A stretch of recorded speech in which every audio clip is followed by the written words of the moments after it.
México es un país que se caracteriza por su amplia diversidad y acervo cultural, los colores de su gente, sus costumbres y, sobre todo, cada uno de los sonidos que envuelven a distintas comunidades. El día de hoy daremos un recorrido por la comunidad de Santa Catarina Minas, en el estado de Oaxaca, para conocer su cultura y una de las investigaciones más relevantes que se desarrollaron ahí. Conoceremos más sobre el resguardo de partituras musicales provenientes de este maravilloso lugar, así como la importancia de su cuidado y preservación para la sociedad. Bienvenidos a Raíces Culturales, el lugar donde se cultiva el conocimiento. Quédense con nosotros.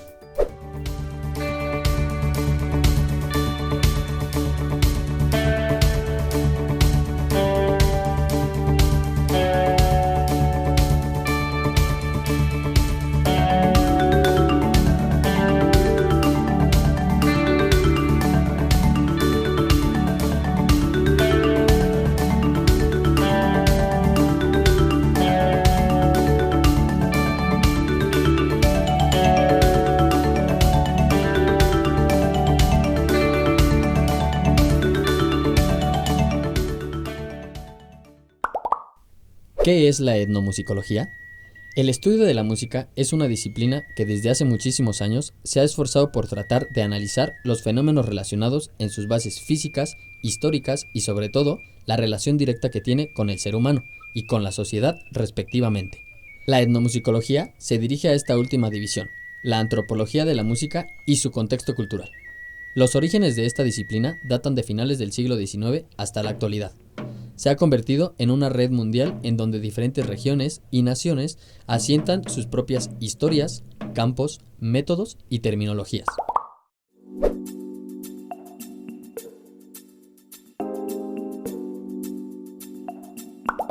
Dentro de la gran variedad de enfoques que tiene la Universidad Nacional Autónoma de México, el Instituto de Investigaciones Estéticas, perteneciente a la máxima casa de estudios, ha establecido una sede académica foránea en Oaxaca, uno de los estados con mayor riqueza artística y cultural de México, desarrollando así un ambiente apto para las tareas de investigación y difusión alrededor de la historia, crítica y teoría de las artes.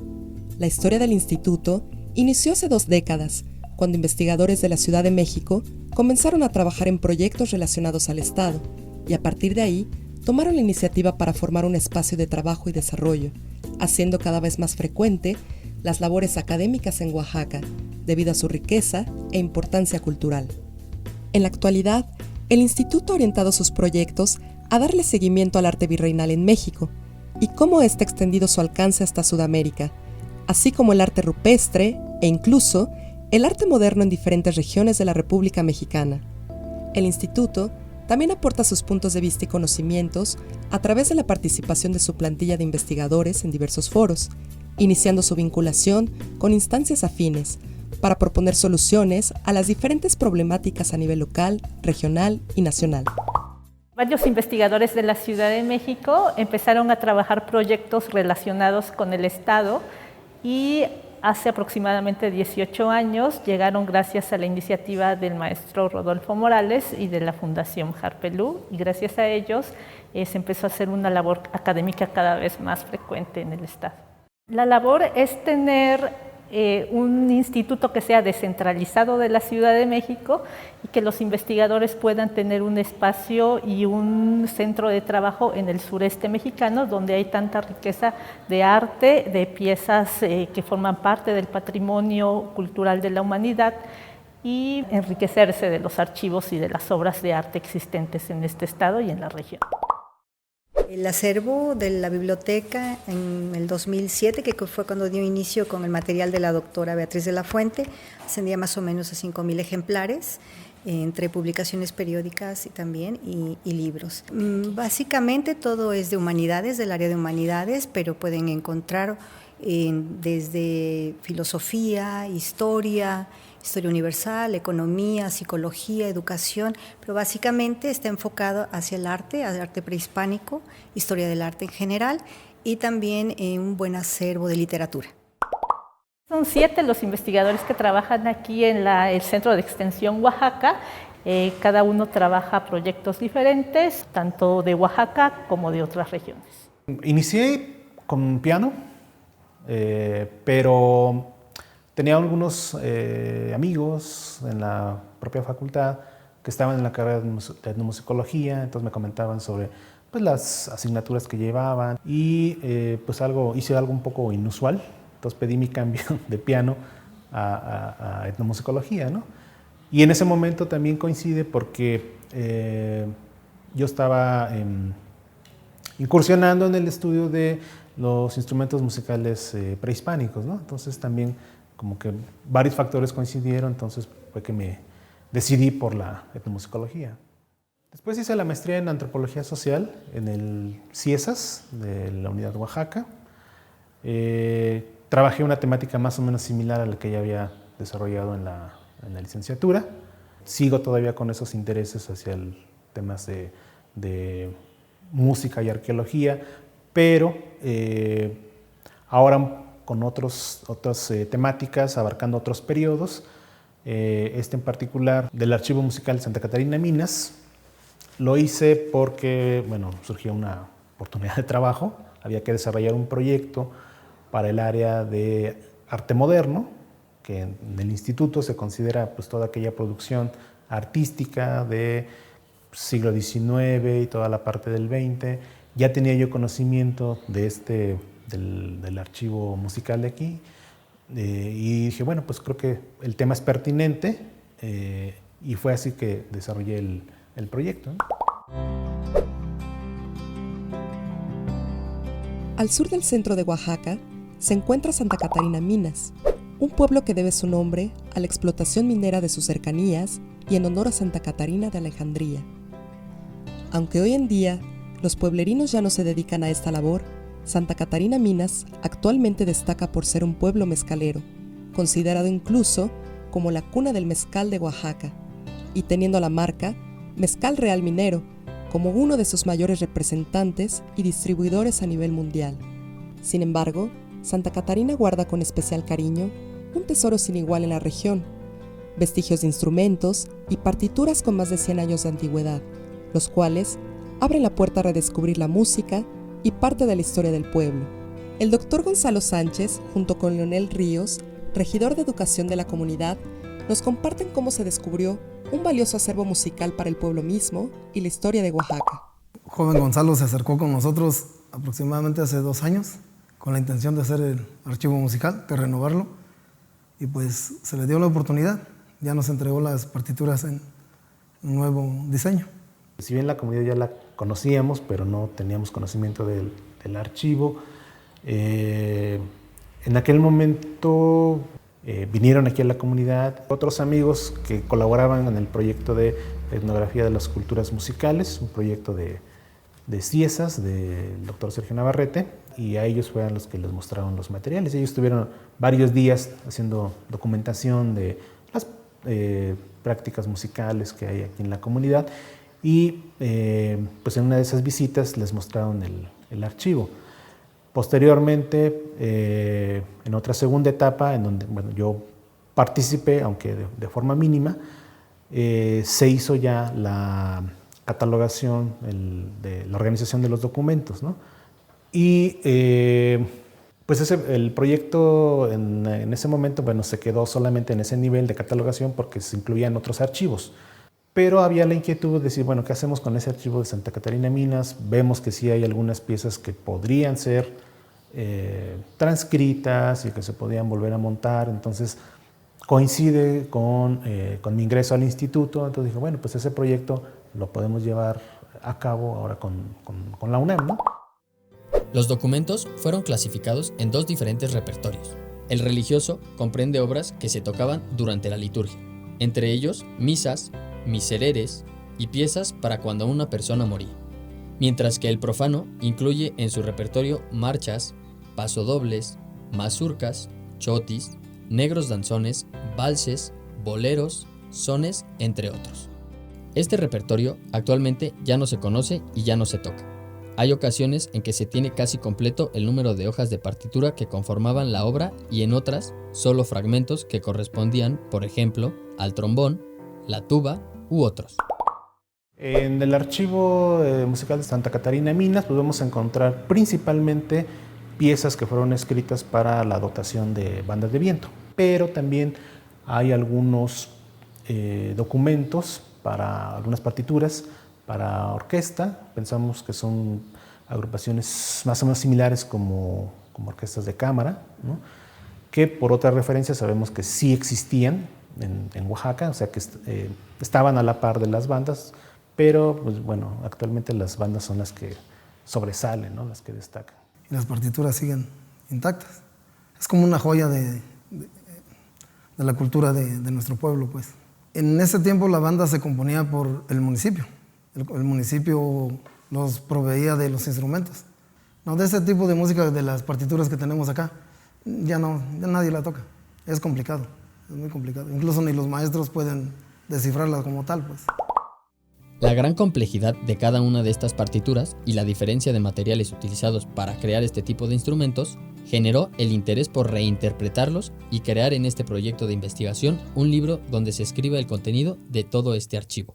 La historia que nos cuentan los músicos locales, complementada con precisamente esta selección de 10 piezas. Va a incluir las partituras ya transcritas y el audio de estas piezas, ¿no? Una de las complicaciones que nosotros veíamos es que no bastaba solamente con hacer la transcripción tal cual como aparece en el documento. Un maestro de banda, Jorge Martínez, que es de Tamazulapan, Mije, se acercó a nosotros, vio el material y dijo, pues está muy interesante, pero él simplemente al ver los documentos notó que había inconsistencias, entonces dijo, no, esto necesita un arreglo, y bueno, él hizo algunas correcciones de las partituras. Él en ese momento tenía a su cargo la dirección de la banda de viento, la banda infantil y juvenil, y él dijo, bueno, pues podemos hacer el ejercicio de montar las piezas con mis alumnos, y eso fue lo que hicimos, ¿no?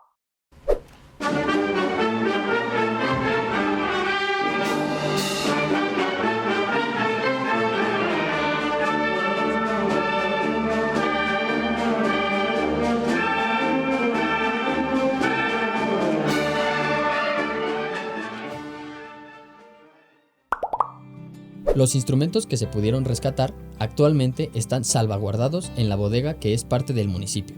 Han sido considerados un tesoro, recibiendo cuidados y mantenimiento por personas de la comunidad especializadas en ello. Nada de lo que pertenezca a Santa Catarina Minas puede ser puesto a la venta o en exposición en algún otro lugar si no es consultado antes por el pueblo. Sin embargo, Oaxaca es un enorme acervo cultural donde es común encontrar objetos y rastros de la historia de nuestro país, los cuales terminan, muchas veces, en galerías y museos, tal como es el caso del Museo de las Culturas de Oaxaca, a donde viajamos para ahondar aún más en la riqueza musical del estado.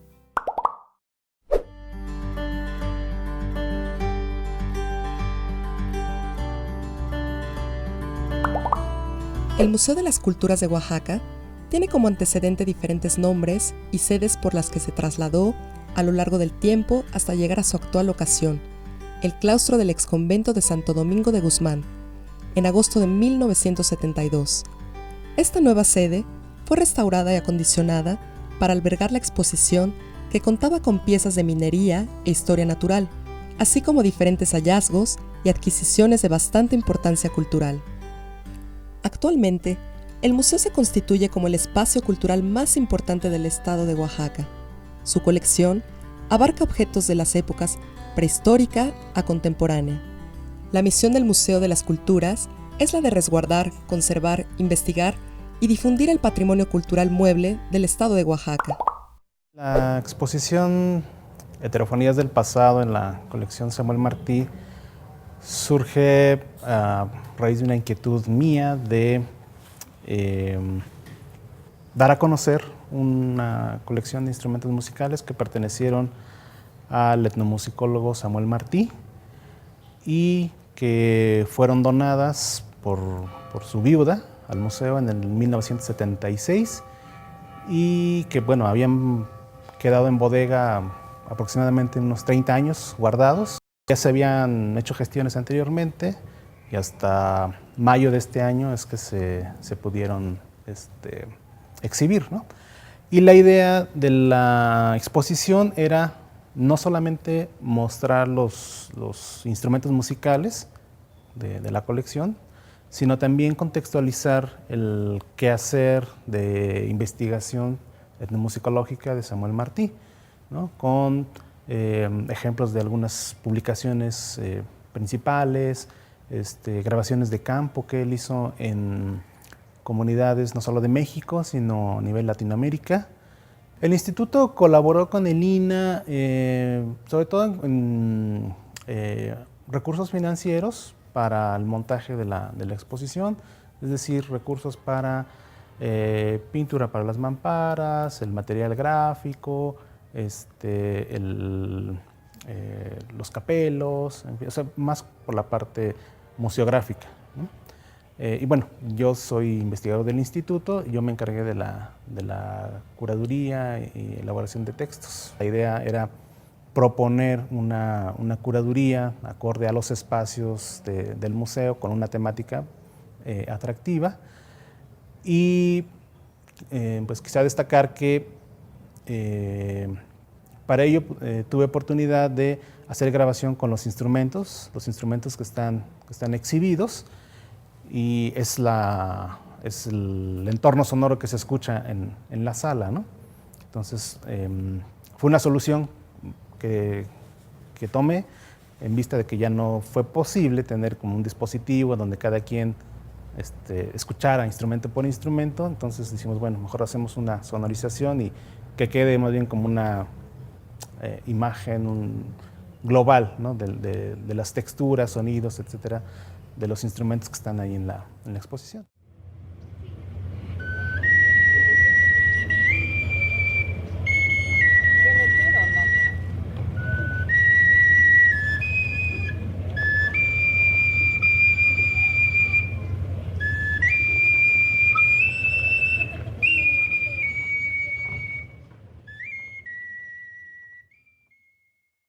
Un ambiente relativamente pequeño, entonces hay más posibilidades de conocer gente, de comunicarse, tanto a nivel institucional como a nivel de las comunidades, como bien mencionas, ¿no? Entonces, eso también nos ayuda, que estamos muy próximos a algunas de ellas, entonces podemos ir y venir fácilmente, ¿no?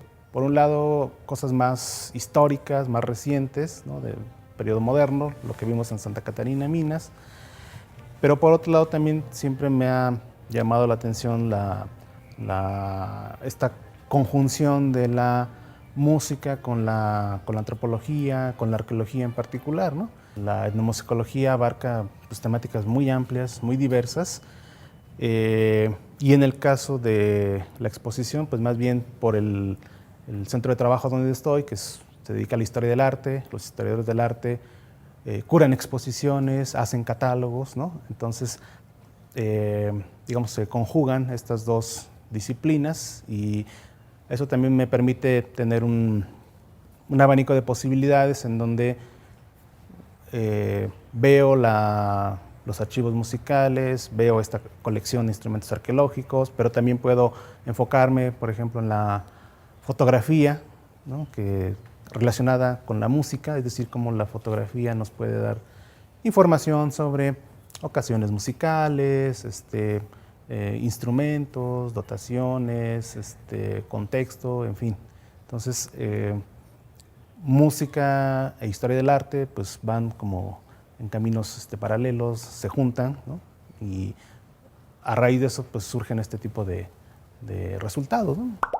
La importancia de rescatar estos documentos radica en los valores que se inculcan en este tipo de comunidades y cómo, con el paso del tiempo, se pasa de generación en generación el amor por la música y las tradiciones de su región.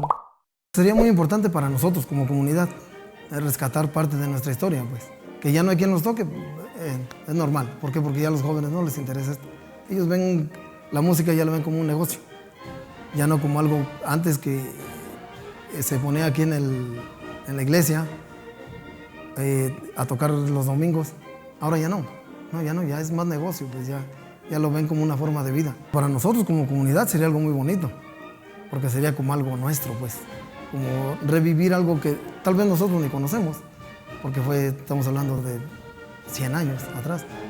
cosa que ya ni los abuelos nos podrían explicar, pues. Pero imagínate que de repente llegues a escuchar una música de estas, no sé, en Oaxaca, en la Ciudad de México, que le pertenece a Santa Catarina Minas, pues sería como un orgullo, ¿no? Que eso pudiera darse, pues. ¿No? Y agradecerle a Gonzalo que se toma el tiempo y la dedicación para esto. Nosotros pueden pasar otros 20 años y ahí van a seguir los libros. Y si no le das difusión, no le das la oportunidad de que alguien venga y te explique, te diga, le dé vida, pues ahí va a seguir. Ahí va a seguir y vamos a seguir igual. Sería muy importante, muy interesante que alguien le diera seguimiento a esto, pues. Los sonidos, instrumentos que crean piezas únicas, incluso ahora en nuestros días. La magia de Santa Catarina Minas, Oaxaca. Su gente, cada uno de los oficios y profesiones que se desarrollan en este lugar. La ardua tarea de cada uno de los investigadores que nos muestran este nuevo panorama. Y la etnomusicología, que abre las puertas a conocer más a fondo los sonidos que envuelven a un México casi olvidado. Una tierra donde sus colores se han visto opacados por todo aquello que ignoramos o desconocemos. Todas estas fueron raíces que crecieron y se extendieron hasta nuestros días para formar parte de nuestra historia. Esto fue Raíces Culturales, el lugar donde se cultiva el conocimiento. Gracias por acompañarnos.